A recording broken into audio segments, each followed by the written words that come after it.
as per the principles and methodology of the repertory used. কোন repertory আপনি ব্যবহার করতেন সেই রেপার্টরি অনুসারে প্রায়োরিটিস প্রিপারেশন করা বা প্রায়োরিটিশন বা হায়ারকি অনুসারে সাজানো, সেটাকে বলা হচ্ছে। This restructuring is done either because they rubrics are not represented well in that particular repertory, or they do not fit in well with the logic of the repertory. যে লেবরেটরিতে আপনি রুব্রিক গুলোকে fit symptom গুলোকে নিয়ে যাবেন বা rubric তৈরি করবেন, তাহলে সেই লেবরেটরির আঙ্গিকে আপনাকে গুরুত্ব দিয়ে সাজাতে হবে এবং একটা টোটালিটি ফর্ম করতে হবে। The original totality must be modified accordingly. আমরা যে অরিজিনাল টোটালিটি আগে নির্ণয় করছিলাম সেটাকে কিছু অবশ্যই মডিফিকেশন আনতে হবে। This modified totality as per the repertory used, repertory যেটা ব্যবহার করব তা সেখানে ব্যবহারের জন্য যে মডিফিকেশনটা আমরা আনবো is called repertorial totality. এই টোটালিটিকে বলা হচ্ছে যে রেপার্টোরিয়াল টোটালিটি। এখন দেখেন রেপার্টরি, এখানে আমরা তিনটা বেসিক রেপার্টোরিয়াল টোটালিটিস এর কথা বলছি, আরো আছে, অনেক আছে। কেন্টিয়ান, বর্নিংহাউসেন এন্ড বোগার, এর তিনটা আছে, আরো আছে, মুর মার্ভি আছে, ইত্যাদি আছে, এগুলো নিয়ে আসা হয়নি। তো তিনটা নিয়ে আমরা একটু আলোচনা করব। তো কেন্টস কনসেপ্ট অফ রেপার্টোরিয়াল টোটালিটি, সেখানে যেটা বলা হচ্ছে যে prime importance two mental general, মানে প্রধান গুরুত্ব পাবে হলো মেন্টাল জেনারেল। তারপর লিমিটেড জেনারেলাইজেশন, খুবই স্বল্প সংখ্যক generalisation. Second important to physical generals including modality. Physical general মানে আমরা তো জানি মেন্টাল, ইমোশনাল, ফিজিক্যাল, কিন্তু কেন্টেরে জানি ইমোশনের কথা বলা নাই, বর্তমানে ইমোশনটা আসছে, আগেও ইমোশন সহ সবকিছু মেন্টালের মধ্যেই ছিল। তো সেটাই, এটাকে প্রথম আসবে, ফিজিক্যালটা আসবে সেকেন্ড ইম্পর্টেন্সে, এবং পার্টিকুলার্স ফর ফাইনার ডিফারেন্সিয়েশন, এবং এরপরে পার্টিকুলার কিছু বিষয় যদি থাকে এবং যা ডিফারেন্সিয়েশন হয় অন্যদের থেকে, এরকম। আর বর্নিংহাউসেন যেটা বলছে, মানে আমি ওইগুলো একটু উদাহরণে যাবো, একটু বলে যাই আগে। টোটালিটি হলো first date principle generalisation on a grand scale, hence general symptom. এই ক্ষেত্রে উনি জেনারেল সিমটমকে ফার্স্ট গ্রেডে নিয়ে আসছেন। Time importance to general modalities, তার মোডালিটিস এবং ডক্ট্রিন অফ কনকমিটেন্স, মানে কনকমিটেন্ট সিমটম গুলোকে আপনার হায়ার ইম্পর্টেন্স দেওয়া আছে। সেকেন্ড গ্রেড হলো importance of the physical generals. Third grade the mental symptoms and characteristic particulars are relegated to finer place on the pragmatic grounds. এইটা হলো তিনটা গ্রেডে ভাগ করা হয়েছে। এখন যে বোগার্স কনসেপ্ট অফ রেপার্টোরি টোটালিটি হলো এক, টাইম ডাইমেনশন, কখন ঘটে, সংঘটিত হয়, কখন বাড়ে, কখন ঘটে, কখন হয়, ইত্যাদি। টিস্যু অ্যাফিনিটিস, কোন অঙ্গ প্রত্যঙ্গ বা কোন টিস্যু বা কোথায় তার অ্যাকশন সেইগুলো তার কোন অংশ আক্রান্ত হচ্ছে, প্যাথোলজিক্যাল জেনারেল এবং প্যাথোলজিক্যাল যে সিমটম বা তথ্য বা রিপোর্ট তার উপরে ভিত্তি করে। এই টিমটা বোগার্সের, আর কেন্টাইয়ানটা বললাম, বনি হোসেন বললাম বোগারি। এখন symptom under repertorial totality will be of 3 grades. In general আমরা সব জায়গায় 3টা গ্রেডে ভাগ করি। ফার্স্ট গ্রেড এর উদাহরণ দেওয়া আছে, unexpectedly deviated symptoms,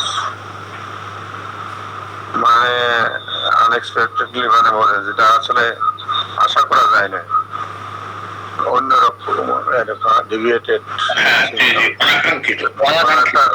অনাকাঙ্ক্ষিত এবং এটা পিকুলিয়ার বলা হয়। ইনক্লুড দি ফলোইং, তার মধ্যে কি থাকবে? Concomitant negative generals, lack of expected features, যেটা হওয়ার কথা ছিল আসলে সেরকম না, অন্যরকম দেখা যাচ্ছে, এটা নেগেটিভ জেনারেল। অল্টারনেট উইথ কি কি সেন্সেশন আজিব, কিরকম বোধ করে, এক্সটেনশন বিস্তৃতি, আনএক্সপেক্টেড ফিচার্স মানে অনভিপ্রেত সেই feature, onset symptoms of highest magnitude, যাদের প্রাবল্য বেশি, আর পজিশনস, এগুলো হলো আনএক্সপেক্টেডলি ডেভিয়েটেড সিমটমস। আর ইন্টেন্সিফাইড সিমটমস, ইন্টেন্সিফাইড মানে যেগুলো প্রচুর প্রবল ভাবে তার সে অনুভব করছে সেটা। এখন এখানে দেখেন স্ট্রেঞ্জনেস, যেটা বললাম আমরা অস্বাভাবিকতা, বা সেটা হলো মেবি ইন দি লোকেশন, এটা লোকেশনে হতে পারে, যেমন সিমেট্রিক্যালি বাইলেটারাল ইরাপশনস, পর্যায়ক্রমে আমার বাইলেটারাল ইরাপশন যদি হয়, আর্নিকা আসলে ক্র্যাক বিহাইন্ড দি ইয়ার মানে কানের পিছনে ফেটে যাওয়া, গ্রাভাইটিস, pressive pain in root of nose, চাপার মতো বেদনা, কোথায়? রুট অফ নোজ, নাকের গোড়ার দিকে, পেলিভাইক্রম, pressive pain in the forehead and root of nose, মাথায় মানে কপালে এবং নাকের গোড়ায় যদি বেসিক পেন থাকে, এটা কি ওষুধ? ডিস্টিংক্ট।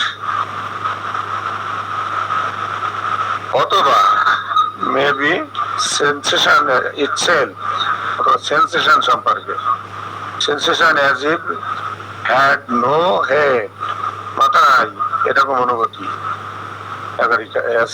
অ্যাসার্টিয়াম না কি যেন, টিথ ফিল লং, দাঁতগুলো লম্বা লম্বা মনে হয়, এন্ডিমটাট, sensation as if twisted tighter and tighter by wire, মানে এমন অনুভূতি তার দিয়ে দিয়ে খুব টাইট করে তাকে বেঁধে রাখছে সমস্ত শরীরে,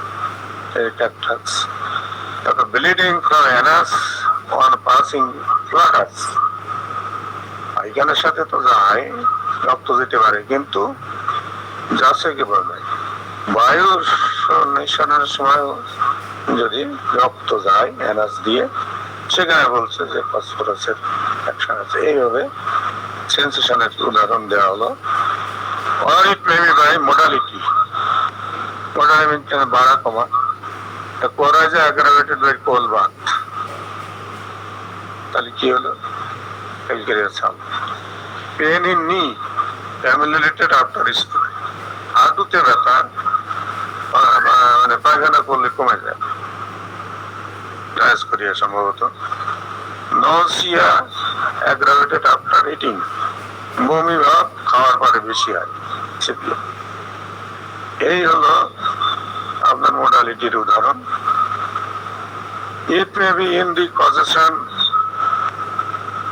পজিশন মানে কারণগত ভাবে আসতে পারে, যেমন কনভালশন ফ্রম অ্যাঙ্গার, রাগ থেকে কনভার্সন হয় যদি মহিলা, কনভার্সন ফ্রম গ্রিফ, দুঃখ বা কষ্ট থেকে যখন আসে তখন Ignatia, conversion from loss of sleep, এটা ফলোসিন সম্ভবত।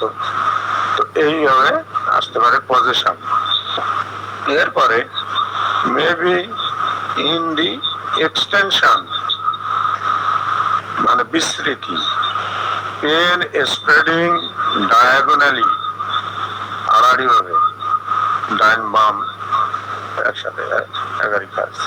সিমটম প্রসিড আপওয়ার্ড, মানে নিচের দিকে উপর দিকে উঠতে থাকে, Sepia. Pain in stomach extending to the টেস্টিস,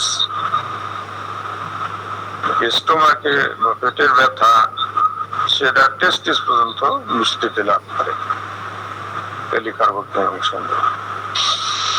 এখন অথবা it mean mode of onset and decline, কখন হয় এবং কিভাবে যায়, আসা যাওয়া, এর অবস্থা। Pain appearing and disappearing gradually, ব্যথা যদি মানে আসে এবং যায় গ্রাজুয়ালি, আস্তে আস্তে, দ্রুত না, তাহলে সেটা হলো Stramonium. Pain appearing suddenly and disappearing slowly, suddenly আসলো কিন্তু গেল হলো দ্রুত, কনসেপ্টলি হতে পারে। Pain appearing suddenly but and disappearing suddenly, অর্ডার আসে অর্ডার যায়, তাহলে সেটা ভ্যালিড না। এই হলো এইভাবে যায়। Or the peculiarity in the associating circumstances, মানে ওই অবস্থার সঙ্গে পিকুলিয়ার, যেমন sleeplessness through sleep, although sleep, ঘুম ঘুম ভাব আছে কিন্তু ঘুম হয় না, মানে আসলে ঘুম ঘুম ভাব থাকলে তো ঘুমানোর কথা, এটার সাথে আর যায় না, অ্যাসোসিয়েশন নাই। আর সেই জন্য এটাকে এখানে বেলের কথা বলা হয়েছে। থার্স্টলেসনেস অলদো মাউথ ইজ ড্রাই, মুখ শুকনা কিন্তু পিপাসা নাই, নাচ, আপনারা সবাই জানেন এগুলো। Stress hard although স্টুল is soft, মানে পেশা অনেক বেশি দিতে হয় কিন্তু স্টুল হলো নরম, সরি না। Or it may be in the peculiar association or juxtaposition of the concomitant symptom, concomitant symptom এর সাথে pyorrhea with headache, মানে না polyuria, polyuria সম্ভবত বারবার প্রস্রাব হওয়া, জেন্স cough and in sneezing, cough and in sneezing, কফটা শেষ হলো মানে নাকে পানি ঝরার পরে, একাধিক আছে। Shortness of breath associated with pain, ব্যথার সাথে আপনার যদি শ্বাসরুদ্ধকর অবস্থা হয় সেরকম অবস্থা একটা, এইটা হলো peculiar association. Or it may absence of some symptoms expected in a case, absence of some symptoms expected in the case, যেটা আশা করা যায় সেরকম না, সেটা অ্যাবসেন্ট আছে। যেমন ভমিটিং উইদাউট নসিয়া, বমির ভাব হয় না কিন্তু বমি হয়, অ্যাপোসাইনিয়া মোডাই। পেনলেস অফ আলসার্স, আলসার আছে কিন্তু ব্যথা নাই, অপিয়াম।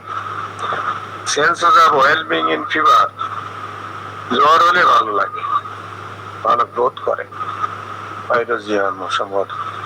তো এইভাবে আমরা আসতে পারি। এটা ফার্স্ট গ্রেড সিম্পটম গুলো বলা হলো। সেকেন্ড গ্রেড হলো মেন্টাল জেনারেলস, সেখানে কি পজিটিভ ইমোশনাল এমএল, যে কারণে ইমোশনাল ফ্লোথ সেটা আবার দূর, মানে কোনো কারণে ইমোশনাল হলে তার আরোগ্য হয়। আবার পজিটিভ ইমোশনাল অ্যাগ্রাভেশন, ইমোশনালি কোনো বিষয় ঘটলে খারাপ অবস্থা, তার সে তত অ্যাগ্রাভেশন হয়। ইমোশনাল এমিল, ইমোশনের সাথে সাথে রোগ কমে, আবার ইমোশনাল অ্যাগ্রাভেশন হয়। ইমোশনাল সিমটমস, কিছু ইমোশনাল সিমটম থাকে সেগুলো। এরপর হলো পজিটিভ ইন্টেলেকচুয়াল এমিল, মানে বুদ্ধিবৃত্তি বা ইত্যাদি বাড়া কমার সাথে একটু বাড়ে, তারা আরোগ্য হয়। আবার সেটা অ্যাগ্রাভেশন হতে পারে, এই পজিটিভ ইন্টেলেকচুয়াল এমিল হতে পারে, ইন্টেলেকচুয়াল অ্যাগ্রাভেশন হতে পারে, ইন্টেলেকচুয়াল সিমটম আছে সেগুলো। এরপরে আসলো physical generals, reaction to heat and cold, যেটাকে আমরা বলি কি কাতরতা।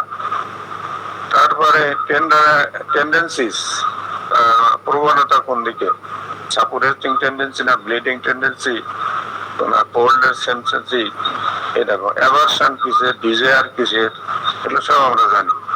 ইনটলারেন্স, কি সহ্য হয় না, সুইট, গান, স্লিপ, ঘুম, ড্রিম, অ্যাপিটাইট, খিদা, থার্স্ট, স্টুল, কেমন হয়, রক্ত হয় কি হয় না, সব 15। ইউরিন, জেনারেল এমিল, জেনারেল অ্যাগ্রাভেশন, সাইট, কোন সাইটে, কনস্টিটিউশন কি, এই যে আপনারা যেটা বলেন কনস্টিটিউশন।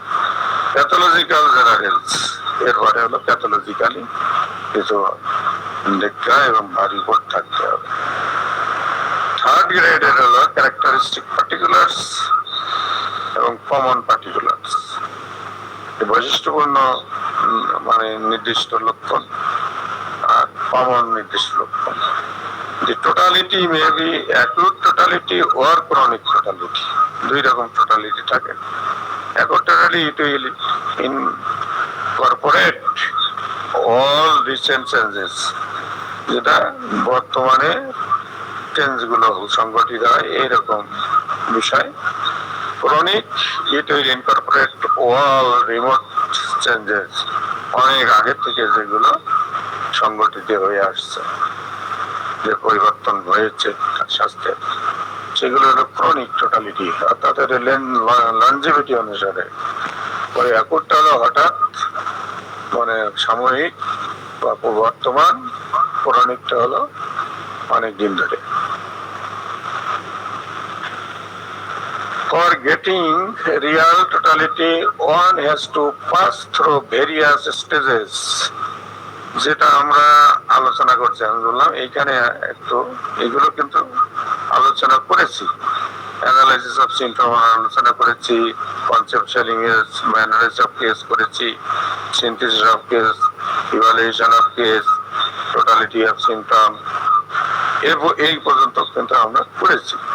এরপরে মায়োজমেটিক ডায়াগনোসিস, নোসোলজিক্যাল ডায়াগনোসিস, এইগুলো হলো আপনাকে রিয়াল টোটালিটি করতে গেলে এই প্রসেসের মধ্যে দিয়ে যেতে হবে। তো সেই প্রসেস গুলো আপনার একটা মডেল কেস আর কেন্টের রেপার্টরি অনুসারে এইখানে প্রেজেন্ট করা হয়েছে একটি রোগ কেস। এই কেস থেকে আমরা কি কনক্লুশনে আসতে পারি সেটা দেখা যাক। তো এইখানে আপনার একজন পেশেন্ট, নাম বলা হয়নি, হিন্দু মেল, 12 বছর বয়স, তার কমপ্লেন গুলো কি ছিল সেগুলো বলা হচ্ছে এখানে, যে তার লোকেশন উইথ রেডিয়েশন, লেফট হাইপোকন্ডিয়ামের তার অসুস্থতা আর কি, সেটা কি হয়েছে, সেন্সেশন কি, হার্ডনেস, তারপরে লেফট হাইপোকন্ডিয়াম শক্ত মনে করতেছে, আর লেফট হাইপোকন্ডিয়াম অ্যাকিং পেন, একদিকে শক্ত, ওটা আবার অ্যাকিং পেন আছে, এই ধরনের aggravated by empty stomach at night, at morning, after meal, তাহলে এইগুলো তারা অ্যাগ্রাভেট হচ্ছে। আবার হিয়ারিং ইম্পায়ার, মানে শুনে কম, আবার চোখে দেখে কম, aggravated at night. Night হলো এটার বৃদ্ধি হয়। Mental general তার absent minded, dullness, fear to be alone, to dark, একাকী ভয়, অন্ধকারে ভয়, মানে ক্লস্ট্রোফোবিয়া, মানে আবদ্ধ স্থানের ভয়। তারপরে weeps when enraged and irritable. Enraged মানে তো ধরেন আপনার রাগান্বিত ক্রুদ্ধ হলে কান্দে, এরকম একটা অবস্থা। ফিজিক্যাল জেনারেলস এর মধ্যে desire for acid, cold drink, warm food, এটা কিন্তু ওই রোগী সম্পর্কে বলা হচ্ছে। Intolerance to sweet, mustard coloured urine, সরিষার তেল আছে না, ওই রকম ইউরিনের colour, with pain at close of urination, ইউরিনেশনের কাছাকাছি সময় তার পেন হয়। সুইট স্টেন্স দি ক্লথ, তাদের ঘামে কাপড়ে দাগ পড়ে যায়, মানে এরকম মাস্টার্ড অয়েলের মতো হলুদ কালার দাগ পড়ে। Dreams of being dead and carried, মনের মধ্যে মরা স্বপ্ন দেখে এবং তাকে কেউ নিয়ে যাচ্ছে এরকম স্বপ্ন দেখে। তারপরে হলো জেনারেল সার্ভে, আর এগুলো হচ্ছে পর্যবেক্ষণের রেজাল্ট। আপনার বিল্ড, এটা হলো thin moderate build, slightly stoop shoulder. Stoop shoulder মানে কি যেন নত, একটু মানে বাঁকা নত থাকা আর কি, এবং যেটা থিন হালকা পাতলা মডারেট স্লাইডলি সামনের দিকে তার শোল্ডারটা বাঁকা।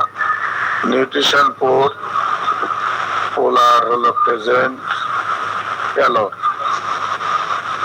মানে বলো ফ্যাকাশে আছে, ফ্যাকাশে ভাব। Anaemia severe. তারপরে ফেসিস, চেহারা ডাল, বেকান, moon face. Pulse 88 minute per minute regular. Respiration 22 per minute regular. Temperature 98 degree Fahrenheit. Blood pressure 112/80, 112/80। এবং গাইড মানে কি? গাইড মানে হলো হাঁটার ভঙ্গি। Normal wait 34 KG, height 5 foot 4 ইঞ্চি। 12 বছরের রোগী, তাকে অবজারভেশন করে আপনি এটা দেখলেন। এরপরে সিস্টেমিক এক্সামিনেশন, ইন্সপেকশন। চেস্ট দেখবেন, funnel shape, movement of chest all normal. Engorged, engorged মানে কি হবে যেন? এনগর্জড ভেন্স মানে ভেন গুলো ওখানে জেগে রয়েছে আর কি।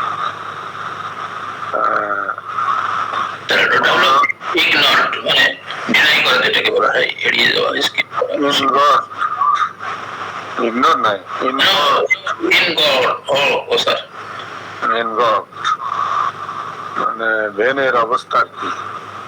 ব্লটেড, তারপরে bulging in hypochondrium, in upper part of umbilical region, umbilicus is everted. এরপরে palpitation আছে, chest, sternal tenderness, খুবই মানে নমনীয়। Others দরকার নাই, not applicable. Abdomen, spleen, palpable, palpable মানে হলো স্পষ্ট। Extend up to left side of umbilicus region, umbilicus region পর্যন্ত বিস্তৃত। Surface হলো regular, smooth, firm in consistency, not clearly defined. আর liver enlarged, palpable, স্পষ্ট. Left lobe 2 inch enlarged from right costal margin, right থেকে. Surface smooth, soft in consistency. এগুলো তো আপনার observation. Urinary bladder distended, tender, palpable, mass in suprapubic region. এবার pubic mass দেখা গেল. Ascending colon, tender, descending colon, tender, palpable, and pocum, tender. তারপর হলো পারকুশন. পারকুশন মানে করে সংঘর্ষ নাকি সংঘর্ষ. Abdomen, dullness over splenic enlargement, dullness over enlarge liver. আর অ্যাসকুলেশন, শ্রবণ, মানে শুনতে হবে আর কি, কিছু ফিল করা, কিছু শোনা. মানে chest, soft systolic murmur in all the areas but more prominent in pulmonary area. এটা হলো শ্রবণ করবেন যখন আপনি চেস্টে স্টেথোস্কোপ দিয়ে. এখানে ব্লাড রিপোর্ট দেওয়া হয়েছে কিউবিক মিলিমিটারে. TLC, total count, glucoside count, তারপর ডিসির মধ্যে ইত্যাদি ইত্যাদি আছে যেগুলো দেখেন. তারপরে সিরাম, প্রোটিন, টোটাল এত, অ্যালবুমিন, গ্লোবুলিন, মানে এর ব্লাড টেস্ট রিপোর্ট আছে, এগুলো বিবেচনা করতে দেখতে হবে. তারপরে লিভার ফাংশন টেস্ট করা হয়েছে, ভ্যান্ডেনবার্গ টেস্ট. এই যে একটা টেস্টের নাম, direct, dilate, positive. Total bilirubin 1.1, conjugated bilirubin এত, তারপরে অ্যালকালাইন ফসফেট আছে, সিরাম কোলেস্ট্রল আছে এত আছে. তাহলে state X ray, huge enlargement of the spleen. স্প্লিনটাকে এই এক্সরেতে দেখা যাচ্ছে বেশ মানে বড় হয়ে গেছে. প্রবাবল ডায়াগনোসিস কি হলো ওখান থেকে, যে ক্রনিক হেমোলাইটিক অ্যানিমিয়া, মানে থ্যালাসেমিয়া হতে পারে, এরকম একটা ডায়াগনোসিস ওখান থেকে আসলো. এখন এই ডায়াগনোসিসে আপনি রুব্রিক কিভাবে নিয়েছেন, কনসেপচুয়াল ইমেজটা তৈরি করবেন. এখানে আনএক্সপেক্টেড ডেভিয়েশন নাই, পজিশন নাই, জেনারেলিটিস মেন্টাল আছে কি, তার dullness, answer with great difficulty. আপনি কোশ্চেন উত্তর দেবে খুব কষ্ট হয়. কম্প্রিহেনসিভ স্লোলি চলে, ইরিটেবল, উইপস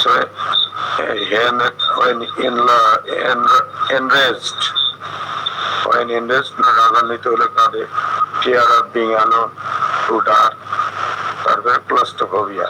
এগুলো তার ছিল মেন্টাল জেনারেলি. এরপর ফিজিক্যালে ছিল ডিজায়ার ছিল কি, acid, cold food, spicy food and sweet. Intolerance ছিল সুইটে. একদিকে ডিজায়ার আছে আর ইনটলারেন্স, মিষ্টি খাওয়া পছন্দ কিন্তু সহ্য হয় না. ইউরিন মাস্টার্ড কালার, মানে সরষা তেলের মতো. With pain at clothes, sweet মানে গাম. জেনারেলাইজড স্ট্যান্ডিং ক্লথ, কাপড় চোপড় ইয়ে হয়ে যায়, রং পড়ে যায় হলদে রঙের. স্প্লিন profound with tracing and warning. Dream being dead and carried. aggravation at night, empty stomach, and food after. This is the physical. Characteristic particular, gum bleeding while brushing at morning and night. Our common particulars, hardness or aching pain in left, hypochondrium, aggravated empty stomach, night emanated after food, hearing impaired, sonecom, dececom, weakness of right hand while writing. ডান হাতে লিখতে গেলে তার দুর্বলতা বোধ হয়।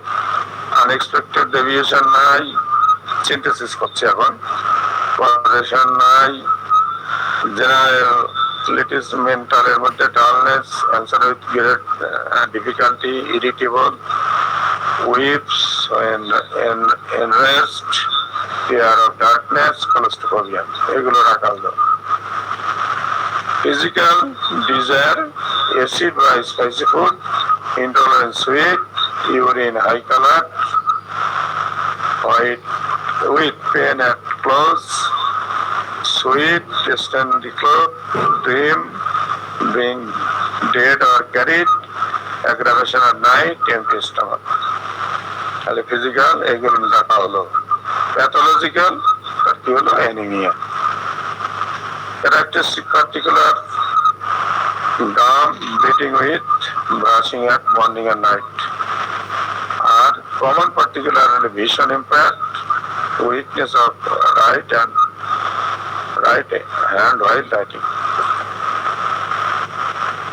Evaluation যখন করবেন আপনি, ফার্স্ট গ্রেড সিমটম তার কি? irritability, weeping and raised eye, fear of darkness, claustrophobia and dullness, এইগুলো আপনার ইম্পর্টেন্ট ফার্স্ট গ্রেড সিমটম। আমরা ওখানে সিনথেসিস করে এখন ইভালুয়েশন করে টোটালিটি নিয়ে আসলাম যে এইগুলো হলো তার first grade symptom. Second grade symptom হলো ডিজায়ার, অ্যাসিড বা স্পাইসি ফুড, ইন্টলারেন্স হলো sweet, urine high colored with pain, sweet, stain, decolored, and night aggravation, empty stomach aggravation. এইগুলো হলো সেকেন্ড গ্রেড। থার্ড গ্রেড সিমটমের মধ্যে আছে গাম bleeding while brushing, hearing impaired, vision impaired, weakness of right hand while writing, anemia। এরপরে আপনার আসতে হবে mathematic assessment, সোরাসিস, tubercular, সিফিলিনা। এইখানে heredity এগুলো অবজার্ভ করতে হবে, মানে কি কি অবজার্ভ করা দরকার সেগুলো। হেরিডিটি তার মানে বংশ অনুক্রমিক কোন রোগ ছিল কিনা, দুই ধরনের, হাইপারট্রফি, স্প্লেনোমেগালি, স্প্লিন বাড়ি যাওয়া, তারপরে হেপাটোমেগালি, গ্লাম ইন হাইটোকন্ডিয়াম, এটা সাইকোসিসের মধ্যে, এটা ম্যালেরিয়া। এখানে মানে এইগুলো সেই মানে মায়াজমের যে চারটা মায়াজম বলা হয়েছে, সেই মায়াজমের মধ্যে তার ওই যে সিমটম গুলো কোনটার মধ্যে পড়ে, এখানে এইখানে যে দেওয়া হয়েছে এটা দিকে আপনাকে সিদ্ধান্ত নিতে হবে যে তার এটা কোন মায়াজমে অন্তর্ভুক্ত হবে। এইগুলো সব যে ইন্টারনাল সুইট, ওই ডিফিকাল্টি, ডাল অ্যানিমিয়া, এই সেটা সোরার লক্ষণ। মানে তার যে ইয়েগুলো এই যে সব সোরার মধ্যে প্রায় দেখা যাচ্ছে, sour, spicy food, one food, cold drinks, তার মায়াজম মোটামুটি সোরা, এটা আমরা দেখলাম। পিরিয়ডিসিটি ইত্যাদি এইগুলো আমরা যদি দেখি তাহলে কোন মায়াজম সেটা নির্ণয় করতে হবে। এই শর্ট দেওয়া হয়েছে এখানে, তার সিমটম গুলো তুলে আমি আর দেখালাম না। Selection of rubrics in Cannes repertory, তাহলে ওইখান থেকে ইভালুয়েশন অ্যানালাইসিস করে আমরা যে সিমটম গুলো নিলাম এইগুলো এখানে রুব্রিক ফর্মে নিয়ে যেতে হবে। যেটা কি মাইন্ড চ্যাপ্টারের মধ্যে আমরা এখানে 5টি সিমটম নিয়েছি। ইরিটেবিলিটি আছে, মাইন্ড উইপিং বা অ্যাঙ্গার আফটার, এটা ওই যে সিমটম আমরা নিচ্ছিলাম তবে mental symptom. Mind fear of dark of, এটা হলো কেন্টের রেপার্টরি অনুসারে এই নির্দেশগুলো নেওয়া। Mind dullness, mind answer difficult, stomach desire, sour, তারপরে stomach desire highly sorry sir, পাশে যেগুলো সংখ্যা লেখা আছে সংখ্যাটা কি বুঝলাম না স্যার। সংখ্যাটা অতটা করে মেডিসিন আছে ঠান্ডায়। ও আচ্ছা, ধন্যবাদ sir. Stomach desire highly acidic food, season food নাকি আছে, হ্যাঁ সিজন ফুড, প্রক্রিয়াজাতকৃত খাবারে জেনারেলিটিস ফুড সুইট অ্যাগ্রাভেশন। এরপরে আসলো urine colour dark, page number না, তাও হতে পারে পেজ নাম্বার। এরিথারা বার্নিং কাটিং ইউরিনেশন ক্লোজেট, এই এত পেজে পাবেন আর কি। তারপরে perspiration staining the linen, linen মানে আমরা যে কাপড়ে বলছি না, কাপড়ে যে পাসপিরেশনের কাপড়ে রং হয় সেটা, হ্যাঁ কেন্টেড পেজ, এগুলো page number. Generalities night, night মানে অ্যাগ্রাভেটেড, জেনারেলিটিস হাঙ্গার ফ্রম, তারপরে মাউথ ব্লিডিং মানে এটা কিন্তু অ্যাগ্রাভেশন, আপনি কিছু না থাকলে বলবেন aggravation. Mouth bleeding gums cleaning when, mouth water উট্রিট ভীষণ ব্লাড, না ওখানে বলছিলাম ভীষণ এম্পায়ার, এখানে রূপ বিক্রি আসলো ব্লাড। উইকনেস হ্যান্ড রাইটিং অয়েল, জেনারেটিস অ্যানিমিয়া, হেয়ারিং ইম্প্যাক্ট, এটা সরাসরি আছে। প্রিপারেশন করে রেজাল্ট আমরা কতগুলো নিলাম, তার মধ্যে থেকে ধরুন আমরা 19টা এখানে রুব্রিক নিয়েছি ওই রোগীর জন্য। সেখানে দেখেন আপনি প্রিপারেশন রেজাল্ট হইল ফসফরাস 13টি কভার করছে, 65 বোধহয় তার মার্ক আসছে। পালস 11টি কভার করছে, সালফার 13টি, মার্ক কম, সিপিআই এত, লাইকো এত, কার্বোভেজ এত, ল্যাকটামিওড 10/43, কাস্টক্স, এইগুলো ওষুধ তার সিনথেসিস করে আসলো, আপনি রেপারেশন করে। এখন এখান থেকে আপনার সিলেকশন করতে হবে কোন ওষুধটা আপনি রোগীর ক্ষেত্রে প্রয়োগ করবেন। যে রোগীটা আমরা দেখলাম, তার সিমটম নিলাম, তার ইতিহাস, পরিণতি, অর্থনীতি সব নিলাম, নিয়ে তাকে সিনথেসিস করলাম, ইভালুয়েশন করলাম, টোটালিটি নিয়ে আসলাম, এরপর রেপার্টরি নিলাম, রেপার্টরি করে আমরা এইগুলা পেলাম। এই হলো প্রক্রিয়া, মানে প্রসিজিওর অফ বলে রেপার্টারাইজেশন, টোটালিটি নির্ণয় এবং তার থেকে আপনার ওষুধ নির্বাচন। এখন এখান থেকে আপনি কনস্টিটিউশন অনুসারে, তার মায়াজম অনুসারে এইখান থেকে আপনার ওষুধ সিলেকশন করতে হবে। এটার উপর এই হলো আপনাদের কেন্টের সিস্টেম। এরপরে বোর্ডিং আসেন, আজকে আর যাবো না, সময় শেষ, হয়ে গেছে। তো এই হলো আমাদের আজকের আলোচ্য বিষয়। এখন আপনারা এরপরে কনক্লুশন করেন, পরামর্শ দেন, সাজেশন বা কোশ্চেন করলে উত্তর দিতে পারবেন না, তবু করেন, কেউ যদি দিতে পারে।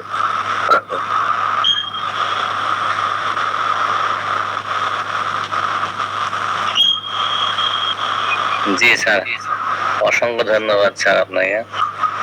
আমাদের পার্টিসিপেট যে সকল স্যার আছেন, যদি কেউ সংযোজন, বিয়োজন বা প্রশ্ন করতে চান করবেন please.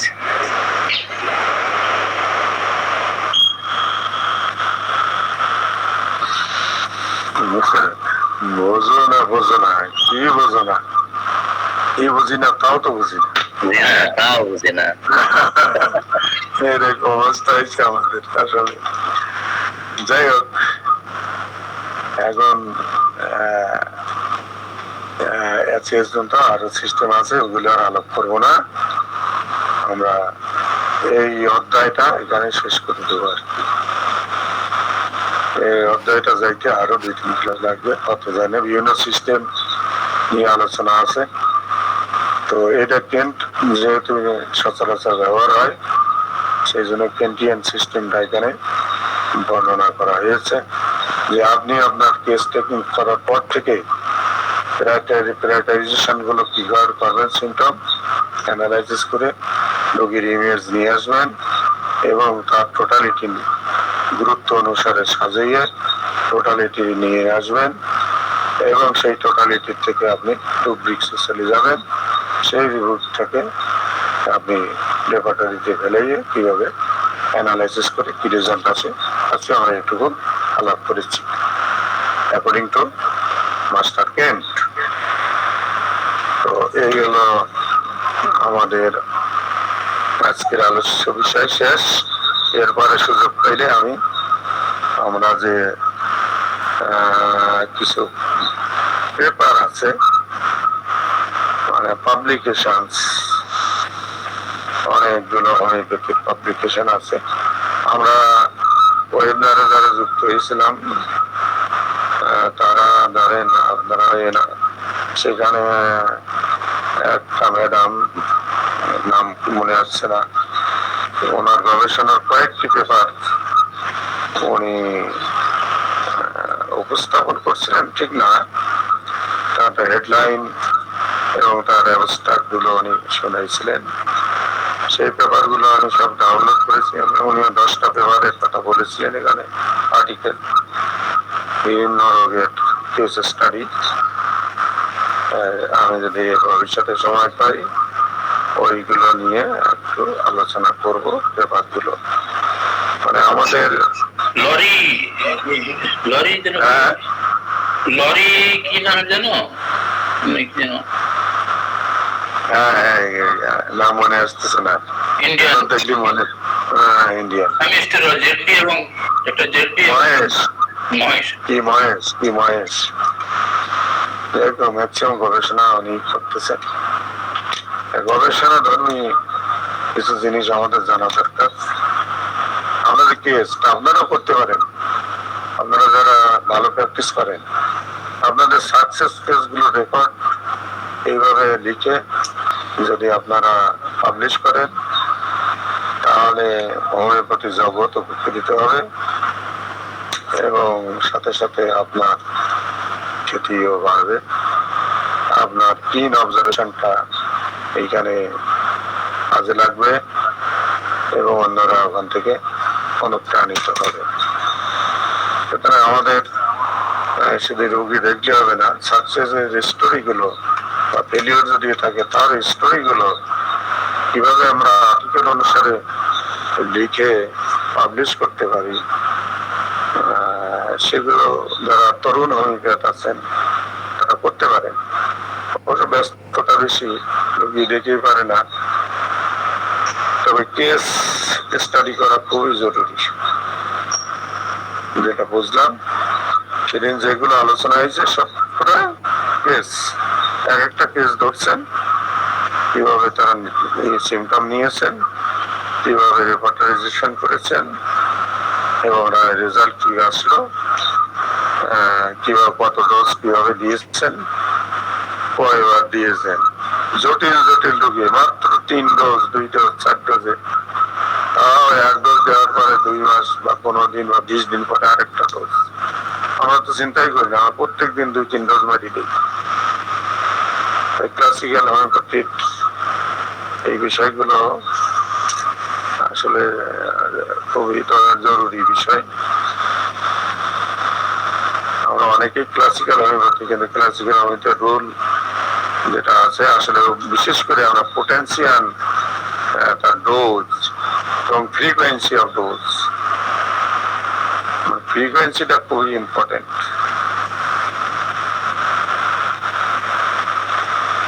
Okay, thank you very much for your patient hearing. সালাউদ্দিন স্যার বা জওয়াদ স্যার কোন আলোচ্য বিষয় বা কোশ্চেন না থাকলে কনক্লুড করতে পারেন। জি স্যার, আমরা শেষ করবো স্যার, আমাদের সময় এমনিতেই শেষ। তারপরেও প্রতিদিনই আমরা এই যে 7টা 15-20-এর ভিতরে আলোচনা শেষ করবো ইনশাল্লাহ। সকালে অনেকেই মানে ক্লাস পরে কর্মের জন্য বের হয়ে যান, সেজন্য ক্লাসটা একটু শর্ট হলেই ভালো হয়। সরি তো করলাম। জি স্যার, আলহামদুলিল্লাহ অনেক শর্ট হয়েছে স্যার। কোনো স্যারের যদি সংযোজন বিয়োজন থাকে স্যার বলবেন, না হলে আমরা সবাই সুজন সরকার আছেন, তারপরে আমাদের আবুল কাসেম স্যার আছেন, তারপরে ওই যে বিজয় বাবু আছেন, রেকর্ডের সম্পর্কে তাদের ধারণা ভালো দখল আছে। তারা যদি বলতে পারেন যে 1 মিনিটের ভিতরে 2-4 মিনিটের ভিতরে একটা গাইডলাইন দিতে পারেন, প্যানেলে দেখেন।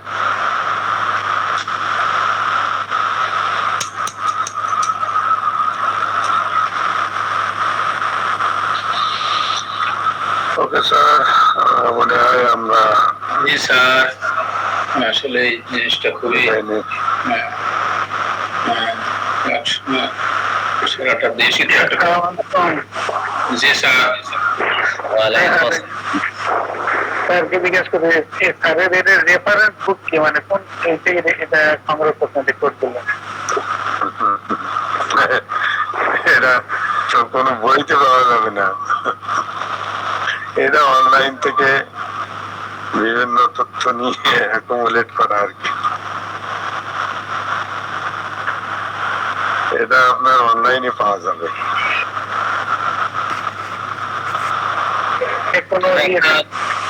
বলেন স্যার, আবুল কাসেম স্যার বলেন। ওই যে যা টাইটেল আছে ওই দিয়ে সার্চ দেবেন গুগলে। কিছু দিয়ে টাইটেল যেটা আছে আমাদের, টাইটেল দিয়ে টাইটেল দিয়ে সার্চ দিলে আপনি যে কোনো বিষয় টাইটেল দিয়ে সার্চ দিলে আসবে। আচ্ছা, আপনি যখন কোনো ওষুধ দেখতে চান, ওষুধটার নাম লিখে হোমিওপ্যাথিক, আমার অমুকাশি তার হোমিওপ্যাথি এই যদি বলে দেন, দেখবেন অনেকগুলো ইয়ে আসছে, আপনি পাবেন। তারপরে মামা বাড়ি থেকে পাওয়া যাবে সব, তাই তো? মামার বাড়ি আমি কি নিজে বানাইছি নাকি? জি স্যার, তবে একটা স্লাইড তৈরি করতে অনেক কষ্ট হয় স্যার, ব্যাপক কষ্ট। আপনি যে এতগুলো তথ্য নিয়ে একটা স্লাইড প্রস্তুত করেন, অনেক সময় লাগে তো আপনার। অনেক পাওয়া যায়, অনেক ডাইরেক্টও পাওয়া যায়, কিন্তু ডাউনলোড করা খুব কঠিন। ডাউনলোড করতে টাকা চায়। টাকা চায় না? তো যাক, আপনার এই সংক্রান্ত বিষয়ে আপনার জানা আছে যে আপনি যে পাওয়ার পয়েন্ট করতে পারেন, সিস্টেমটা জানি না। দাওয়াত দেন, ট্রেনিং দিয়ে আসবেন। আচ্ছা, আমি সহ যাব। একদিন তো নাই স্যার, আমি একদিন তো নাই, কয়েকদিন থেকে তারপর ওই কাজ শিখতে হবে। হ্যাঁ, 7 দিনের প্রোগ্রাম নেই। আচ্ছা স্যার, আম বাগানে আম আছে তো স্যার, না শেষ হয়ে গেছে? না, সিজন আমরা তো আর সিজন ধরতে পারিনি এসে। ও আচ্ছা, তো খুব ভালো সেশন হলো। এইগুলো আমার ইয়ে লাগে, এটা ঘুরিয়ে ঘুরিয়ে বেড়ানো গ্রামে গঞ্জে, আর এটা আমি অনেক আগের থেকে করি। ঘোরা এই ট্রাভেল ডিজাইন, আমারও এই একই অবস্থা, ঘুরতে খুব ভালো লাগে। মাঠে মাঠে মানে চাকরি করছে এক সময়, তো ইয়েতে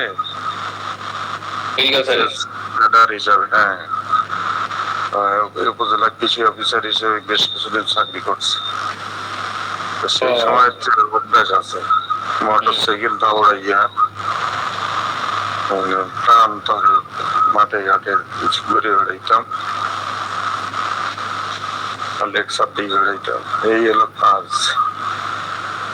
তো এগুলো ওইরকম আপনি কিভাবে সার্চ দেবেন, কিভাবে করবেন, এগুলো নিয়ে আমরা প্র্যাকটিক্যাল ডেমনস্ট্রেশন দিতে পারি। জি জি জি, এটাই আসল বিষয় আর কি। ডেমনস্ট্রেশন নেওয়ার পরে নিজে আবার সেটা ট্রাই করে। আমরা যে একটা ওষুধ পড়াই, আমার হয়, আমরা মেডিসিন পড়াই না, ম্যাটেরিয়া মেডিকা। জি জি জি, মুখস্থ বা বই দিকে দেখে এখান থেকে একটু বলি বিভিন্ন সিমটম এটা যদি আপনি দৃশ্যমান করতে পারতেন তাহলে লার্নিংটা আরো ভালো হতো। কারণ এখান থেকে যারা নোট করতে চায় ওরা দিকে করতে পারতো, তার মানে অ্যাটেনশন যেটা আমি দেখানো দেখা দুই রকম হলো, শোনা, দেখা আর করা। শোনায় হলো আমরা যেটা জাজ করি, শোনায় হলো লেস দ্যান 50% আপনি শিখতে পারবেন, লেস দ্যান 50। কত কম সেটা বলতে পারছি না এখন, অ্যাকর্ডিং টু এর কনসেন্ট্রেশন। আর দেখতে হলো 70% আপ টু, এবং যদি আপনি করেন তাহলে আপনি 80 to 90 সর্বোচ্চ বা 100-এ যেতে পারেন এক সময় অতিরিক্ত প্র্যাকটিস করার ফলে। তো এই জন্য মানে আমরা যে লার্নিং প্রসেস, সেখানে তিনটে জিনিসের গুরুত্ব দেওয়া হয়। একটা হলো শোনা, ক্লাসে শুনবে, আবার কিছু প্রেজেন্টেশন হবে সেগুলো দেখবে, ছবি টবি যা যা রিলেটেড বিষয় আছে, এরপরে ওইগুলো মাঠে ঘাটে বা ল্যাবরেটরিতে করবে, তাহলে তার শেখাটা পারফেক্ট হবে। অন্তত পক্ষে 70 to 80% লার্নিং হবে তার। 100% তো হয় না, স্টুডেন্টের হয় না, আমাদেরই হয় না। তো এই জন্য আপনি যে ওষুধটাই দেবেন না কেন, যদি প্রেজেন্টেশন দেন তাহলে ওটা খুবই আকর্ষণীয় হয়। ওই যে মুখে থাকে না, শুধু ক্লিয়ার হয়ে যায়, দুর্বলতা থাকে না, অন্য সহযোগিতা নেওয়া যায়, তারা অংশগ্রহণ করতে পারে, এটাই আসলে খুব ভালো জিনিস। এবং যারা পড়ানো না তো সময় পান না, আমি তো সময় পাই, কোন ওষুধ আলোচনা করবেন কোটাতে বললে আমি স্লাইড তৈরি করে প্রেজেন্ট করতে পারি।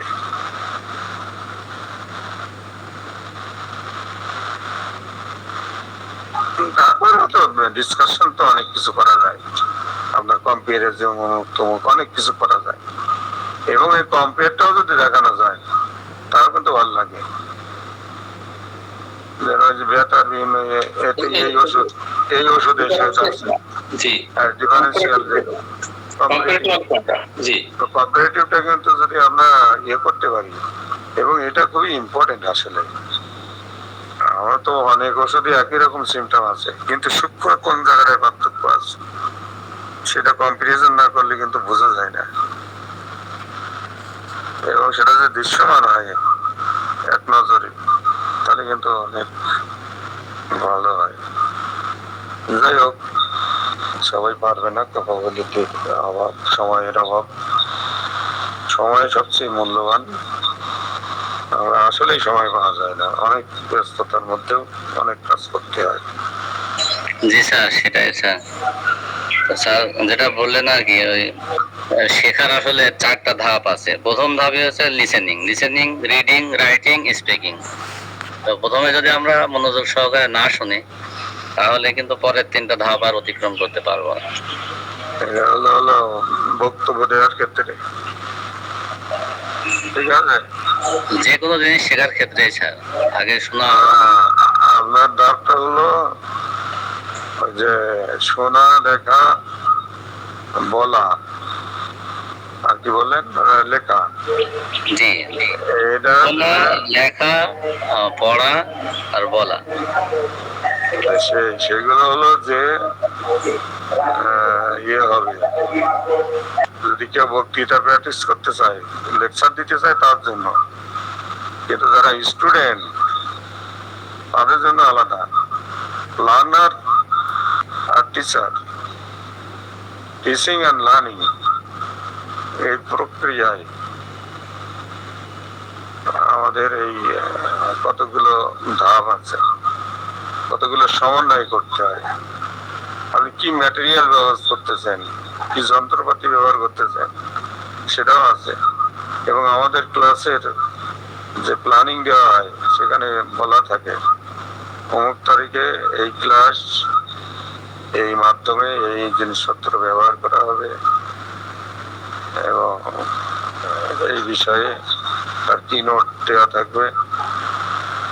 তো যদি কেউ চায় লেসন প্ল্যান যেটা থাকে সেখান থেকে সে আগের থেকে দেখেও আসতে পারে যে কি আলোচনা হবে, কি আলোচনা হবে এবং তার কি টিচিং এইড ব্যবহার করা হবে। এটা আমরা আমাদের টিচিং লেসন প্ল্যানে থাকে। প্রত্যেকটা টিচারের লেসন প্ল্যান দিতে থাকে, প্রত্যেকটা কোর্সের জন্য আলাদা আলাদা। কবে আপনি ওদের ক্লাস টেস্ট নেবেন, কবে ফলাফল দেবেন, এগুলো সব প্ল্যানের মধ্যে থাকতে হবে। খুব কঠিন কিছু না, কিন্তু আবার কঠিন। শিডিউল মেনটেন করা বাংলাদেশের জন্য কঠিন। অনেক সিচুয়েশন অনেক অ্যারাইজ করে, অনেক মিটিং টিটিং করতে হয়, অমুক করতে হয়, তমুক করতে হয়, জার্নি করতে হয়, ইউনিভার্সিটি যেতে হয়। সুতরাং আপনি অনেক সময় শিডিউল মেনটেন করতে পারবেন না, কিন্তু আপনার টার্গেটের মধ্যে শেষ করতে হবে। জি স্যার, শেষ করে আছে স্যার। বেশি মাস্টারি করে ফেললাম। No problem sir. মাস্টার মানুষের কাজই তো মাস্টারি করা। জি স্যার, জি স্যার। আমার মনে হয় কি জানেন, জি, আমার মনে হয় সবাই ছাত্র, আমি মাস্টার, সবাই ছাত্র, মানে পাবলিক হলো ছাত্র। এই মানে অনুভূতিটা মানে ডেভেলপ করছে আর কি। যখন কথা বলি তখন মনে হয় যেন আমি মাস্টার আর ছাত্র। এটা আমাদের একটা দোষ আর শিক্ষক। স্যার দোষ নয় স্যার, একজন লার্নারের এটা বড় গুণ। যদি একজন লার্নার যদি নিজেকে মাস্টার নাই মনে করতে পারে তাহলে তো ঠিক মতো বলতে পারবে না স্যার। আন্নান স্যার কি বলেন স্যার? না, এই জিনিসটা আমরা বলি কি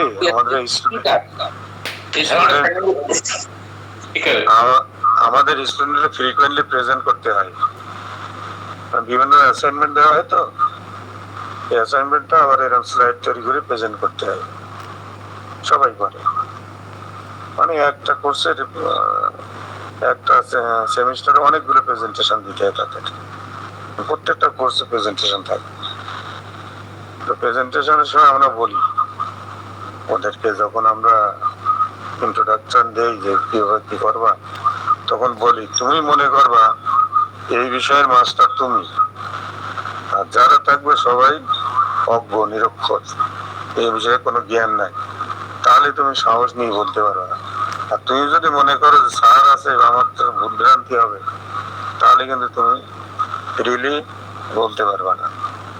তুমি মনে করবা যারাই থাকুক তোমার সামনে দর্শক, আর আমি এই বিষয়ে মাস্টার আর সবাই হলো অজ্ঞ, তাহলে তুমি বোল্ডলি তোমার প্রেজেন্টেশনটা দিতে পারবে। জি স্যার, সরি স্যার, আমি ওদের ভুল বলেছি, ইংরেজিটা লার্নার বলে ফেলেছি, দুঃখিত। আবুল কাসেম স্যার, আপনি কি হলো চেম্বারে যেতে পারছেন না বাসায় থাকছেন স্যার? বাসায় আছি, মাঝে মাঝে যাই, খুব দুর্বল হয়ে গেছে। ও আচ্ছা, ছেড়েছে স্যার? লেসন শেষ করলাম। জি স্যার। জি স্যার। আসসালামু আলাইকুম। ওয়ালাইকুম আসসালাম ওয়া রাহমাতুল্লাহ।